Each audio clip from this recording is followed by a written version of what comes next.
Bonsoir à tous, bonsoir à toutes et bienvenue dans cette vidéo. J'espère vous retrouver au meilleur de votre forme après cette victoire du Real Madrid, 0-1 sur le terrain d'Alaves à l'extérieur. Et on va commencer avec une image qui fait très mal, qui fait mal au cœur de tous les supporters du Real Madrid. Le changement, la sortie à la 90e plus 5, sortie de Rodrigo pour l'entrée de Ceballos et on le voit très clairement, enfin pas sur cette image, mais Rodrigo qui se tenait le genou. Est-il touché? Quelle est la gravité de sa blessure? Est-il blessé déjà ou est-ce une simple surcharge, une simple, on va dire, accumulation de minutes, une sortie due à la fatigue? Il ne tenait plus, mais en tout cas, il se tenait le genou et ça peut faire très peur compte tenu du fait qu'on a déjà plusieurs joueurs avec le ligament croisé. Alors j'espère que s'il est blessé, que ce soit une petite blessure et surtout, s'il est blessé, s'il vous plaît, pas le ligament, pas une blessure de longue durée, parce que sinon, dans ce cas-là, il faudrait aller chercher le sorcier qui nous a jeté un sort et lui mettre une balle dans la tête.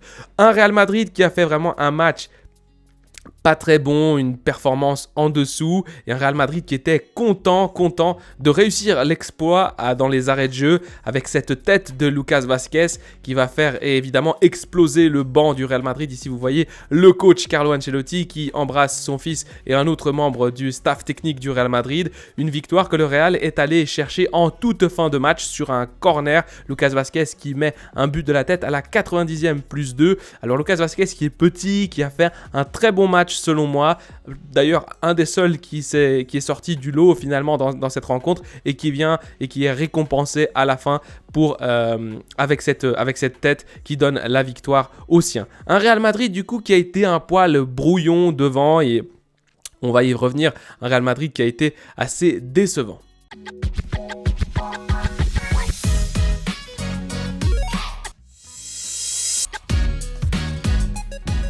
Un Real Madrid qui n'a pas été très bon, qui n'a pas été au top de sa forme. Un Real Madrid qui se présentait sur le terrain avec Kepa dans les cages comme titulaire, Nacho, Rudiger, Vázquez, Garcia, un double pivot Kroos, Valverde, Modric et Bellingham comme milieu plus offensif, et puis Brahim et Rodrigo devant. Brahim qui a fait un très bon match selon moi, et le Real Madrid qui devait bien gagner ce match à tout prix, tout simplement parce que Girona avait échoué, avait fait match nul face à Betis. On le sait, Betis dans leur stade au Villamarín, c'est très difficile de remporter la rencontre contre cette équipe-là lorsqu'ils jouent chez eux, et donc Girona qui avait concédé le nul, le Real Madrid qui pouvait passer devant au classement. C'est chose faite avec cette victoire 0-1, mais un Real Madrid qui a été vraiment pas très bon. Un Real Madrid qui a eu quand même quelques occasions, notamment Rodrigo. Je me souviens d'une frappe enroulée en fin de match. Je crois que c'était à la 75e par là. Une course de Rodrigo sur le côté gauche. Il va fixer son vis-à-vis, il le passe, il rentre vers l'intérieur étant une frappe enroulée. Je me souviens aussi vers la 40e d'une frappe de loin de Valverde qui a été finalement repoussée par le gardien. Et le Real Madrid qui a eu quelques approximations avec Bellingham, quelques tentatives de centre par-ci par-là, Fran Garcia qui débordait sur le côté gauche, mais un Real Madrid qui n'était pas flamboyant. Et de l'autre côté, on avait une équipe qui refusait tout simplement de jouer au football, de pratiquer un football, et encore plus lorsque le carton va arriver. Et lorsque le carton est arrivé, alors là, j'ai vraiment pas compris comment c'est possible pour un joueur de la qualité et de l'expérience de Nacho de se prendre un tel carton rouge. On est en début de deuxième mi-temps, à la 52e. D'abord, l'arbitre siffle et donne un carton jaune à Nacho, pour une vilaine faute sur la cheville de Samu, une grosse faute. Et là, moi, tout de suite, je me suis dit, c'est carton rouge. Et la VAR va appeler l'arbitre au moniteur, carton rouge confirmé. Donc l'arbitre qui change la couleur du carton, et on l'a vu dans le visage de Nacho, il le sait très bien, il était déjà en train d'enlever le brassard de capitaine. Et d'ailleurs on peut en parler, quand tu es capitaine du Real Madrid, tu dois montrer l'exemple, c'est pour ça qu'on te donne le brassard, tu as une responsabilité entre guillemets en plus, tu dois être le leader sur le terrain. Nacho qui, par cette action, évidemment, ne fait pas du tout ça, il fait le contraire. Pourquoi? Non seulement, il laisse ses coéquipiers à 10 dans un match compliqué où l'autre équipe, qui est le Deportivo Alavés, qui n'a rien à faire en première division, qui fait que défendre, parfois qui joue l'anti-jeu, enfin bref, et un arbitrage, je ne vais pas revenir sur l'arbitre, mais ça a été vraiment mauvais. Il faut combien de fautes pour siffler faute, pour redonner carton? J'en sais rien, moi. D'accord, Bellingham aussi, des fois il force, il pourrait aussi... voilà. il y a des deux côtés des choses, mais surtout du côté du Real Madrid. Combien de fautes nos joueurs doivent se recevoir pour avoir finalement un petit jaune? Franchement, c'est quand même bizarre cet arbitrage en Espagne. Et puis, revenons à Nacho. Nacho qui laisse ses coéquipiers à 10, donc déjà c'est compliqué, mais surtout en connaissant la situation actuelle que traverse le Real Madrid avec toutes ces blessures au niveau de la défense centrale. On n'a plus Militao, on n'a plus Alaba, on fait quoi maintenant? On avait Nacho Rudiger, on n'a plus Nacho à cause du rouge. Alors un rouge direct, combien de matchs de suspension? 1, 2, Tchouaméni qui doit rentrer du coup à la 55e. Modric qui sort et entrée de Tchouaméni pour jouer défenseur central. D'ailleurs, j'ai bien aimé son match. Mais de toute façon, je ne peux pas juger le match défensif de Tchouaméni dans ce poste de défenseur central face à Alaves, puisqu'Alaves n'a pas joué. Ils n'ont pas voulu pratiquer quoi que ce soit, montrer quoi que ce soit. Et puis le Real Madrid qui essayait de temps en temps des choses, mais il y a eu tellement de fautes dans ce match. Par exemple, à la 71e, une grosse faute, un accrochage sur Brahim à l'entrée de la surface. On aurait pu siffler coup franc, peut-être penalty, en tout cas ça aurait pu être dangereux. L'arbitre qui ne siffle même pas la faute. Alors, il ne donne pas jaune, mais il siffle même pas la faute. C'est vraiment, il y a eu des situations vraiment bizarres et je crois qu'on a dû attendre. Et attendez, je vais regarder ça parce que j'ai envie de le checker. Quel est le premier carton jaune donné dans ce match? Le premier carton jaune, après évidemment l'expulsion de Nacho à la 55e, 54e, là, par là, eh bien il vient à la 82e minute. Donc on est à moins de 10 minutes de la fin du temps réglementaire et c'est le premier jaune. C'est le premier jaune. Et ensuite Bellingham qui se reçoit un jaune pour un tacle inexistant alors qu'il avait touché le ballon, enfin bref. Je parle plus de l'arbitrage que de la rencontre dans ce débrief, c'est assez bizarre mais c'était vraiment pas un match agréable à regarder.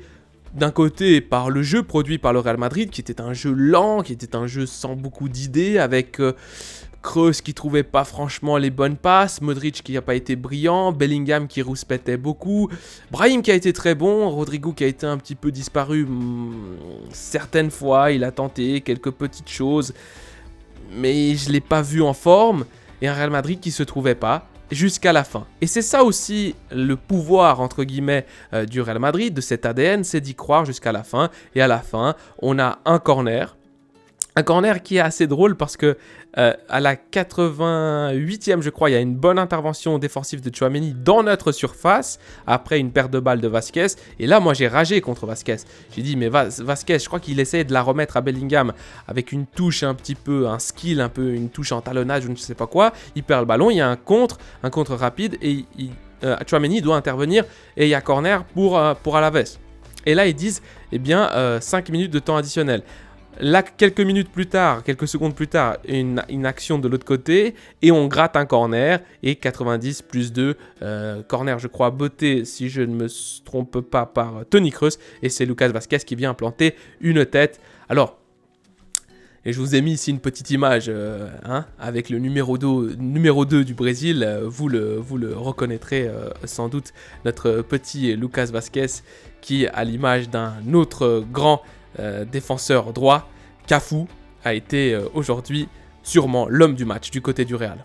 Au niveau des statistiques, les amis, eh bien, le Real Madrid qui n'a pas fait la meilleure rencontre possible malgré la possession. Et ce que l'on peut voir, c'est les expected goals, les buts attendus selon différents facteurs. Lorsqu'on regarde ces buts espérés, eh bien, 0,45 en deuxième mi-temps, 0,22 en première mi-temps, c'est très pauvre. Même en première mi-temps, les expected goals sont plus élevés pour l'équipe d'Alaves. Autant dire que le Real Madrid devant a été un tout petit peu short aujourd'hui.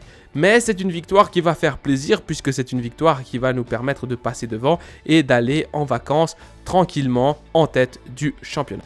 Pour résumer cette rencontre, ce débrief qui n'a pas été très constructif ni analyste, premier point, peu de dangers amenés par le Real Madrid, très peu d'occasions. Si je regarde au total le nombre de tirs cadrés, on est à 4, donc 2 par mi-temps en moyenne, c'est très peu.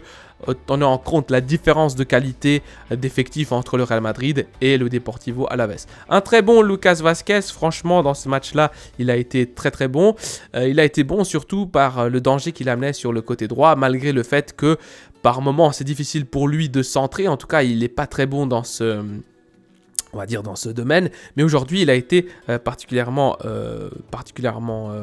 efficace et surtout c'est lui qui va nous donner le but de la victoire. Troisième point et quatrième point, Nacho parce que c'est la deuxième fois qu'il nous fait ça, une très vilaine entrée, alors je sais pas si je vous l'ai décrite l'entrée, mais c'est un gros coup de crampon au niveau de la cheville de Samu, alors le joueur qui a pu reprendre, mais franchement c'était évident que c'était rouge. Pourquoi faire ça? C'est alors que t'es capitaine, enfin bref. Cinquième point, toujours y croire, à la 90e plus 2 vient le but du Real Madrid. C'est pas la première fois que le Real Madrid marque dans le temps supplémentaire dans les arrêts de jeu. Un Real Madrid qui se bat, c'est dans son ADN, et un Real Madrid qui doit montrer ce genre d'attitude, qui réussit à montrer encore une fois que c'est une équipe qui peut et qui va y croire jusqu'à la fin, et qui réussit un peu aussi par chance, parce que bon, le corner est bien frappé, mais Lucas Vazquez aurait pu ne pas se trouver là, il aurait pu y avoir n'importe quel autre rebond. Real Madrid qui s'en sort bien avec ce but dans les arrêts de jeu dans les dernières minutes de la rencontre. Et sixième et dernier point, vous l'avez vu, ce débrief n'a pas été très constructif, tout simplement parce que j'ai pas trouvé que le Real Madrid a fait un grand match, je dirais même un match assez merdique de la part du Real Madrid. Au niveau de ses milieux de terrain, Modric, je ne l'ai pas trouvé flamboyant. Toni Kroos, ça va encore, même s'il peut faire mieux. Valverde aussi, pas flamboyant. Même Bellingham, qui était assez en colère. Bon, je le comprends d'un côté parce qu'il reçoit beaucoup de fautes, mais lui aussi semblait un tout petit peu sorti de son match. Alors, je ne sais pas si pour vous ça a été la même sensation, mais au niveau de l'arbitrage, ça a été dur, compliqué. J'ai pas trouvé un bon arbitrage, plutôt en défaveur du Real Madrid. Et puis, on avait aussi au début de la rencontre, cette ambiance un petit peu bizarre, parce que évidemment, si je retourne en arrière, ici vous voyez "Earn it on the pitch by La Liga". On avait déjà ça sur la retransmission. En gros, cette campagne de Javier Tebas contre la Super League en disant mérite-le sur le terrain. Et donc on a eu parfois des chants que je ne vais pas ici répéter sur YouTube pour ne pas avoir des problèmes, mais de pou à Real Madrid, pou à Real Madrid, et vous avez compris. Enfin bref, le Real Madrid qui réussit à remporter 0-1, une victoire nulle, pas très bonne, mais en tout cas qui nous laisse champion d'hiver jusqu'au retour des vacances. C'est tout pour moi. À la Madrid, Inadamas, prenez soin de vous et des vôtres, de votre famille. Allez.